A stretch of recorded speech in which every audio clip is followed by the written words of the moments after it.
Hello, my name is Stephen Wierzbinski, and this is my second reflection blog or reflection video for 606. And today we're going to talk about zero tolerance policies. I went ahead and read the article that we were assigned, and I'm pretty familiar with tolerance policies. I think the article did a pretty good job about pointing out some of the pros and some of the cons, but I think logically it's missed the point. There is a place, in my opinion, for zero tolerance policy when we get to things such as bringing knives or weapons to school, alcohol, tobacco, firearms, such things. But here in California, I do recognize that there are a lot of just disruptive behaviors that are reoccurring that aren't necessarily something you want to have a zero tolerance policy for, because then we lead right into what the negative side of the zero tolerance policy was discussing.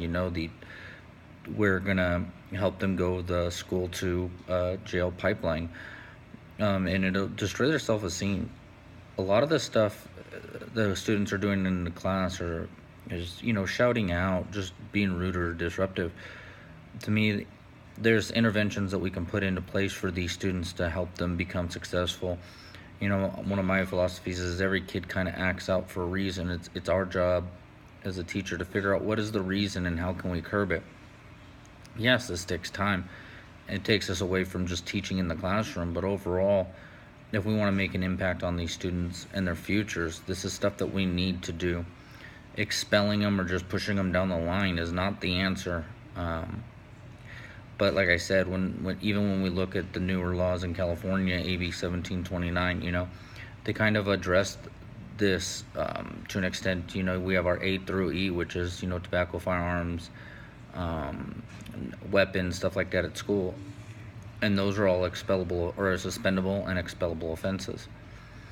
But the suspensions have even gone down due to AB 1729, because now it has to be a reoccurring, repetitive, I call them minor infractions in the classroom in order to even be able to suspend the student.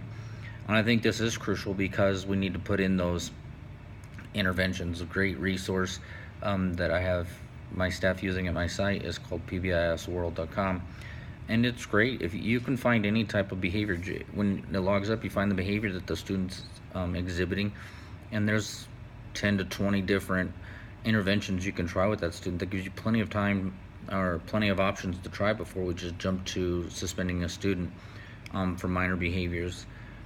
I think there are some students that are just tier 2 students, or there is tier 3 students, which are more of our 504 IEP students. But a lot of our students that we see, especially at the school I'm at right now, that are tier 2 are not tier 2. They've just been allowed to get away with certain things, and we need to reform those structures. And once those are in, we can get a better grasp of where our tier 2 students are and really hit hard with those interventions on those students to help them be successful.